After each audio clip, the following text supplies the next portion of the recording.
All right, I want to show you a little workaround in case you don't have a de-esser or the de-esser that you do have doesn't work very well. So I've got this vocal track pulled up here. I'm just going to go ahead and solo it, and we'll listen for the sibilants. Here we go. Unfurl sails, all in the lines. Okay, so I heard sibilants in a few parts here.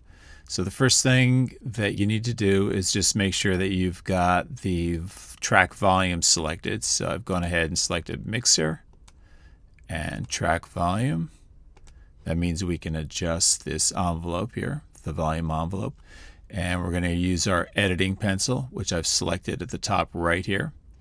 So you're just going to go to the parts where you hear the sibilants, and you're going to reduce the volume. So I heard it here. Take that down a little bit. And I want to make the grid lines a little bit smaller. So I'm using a Mac, so I'm hitting Command and 1. That makes them smaller. And if you're using Windows, it's probably Control 1. So let's reduce it here. And I'm using Ableton, by the way. But it doesn't matter what DAW you use. It's all the same process. Okay, let's listen now. Unfurl the sails,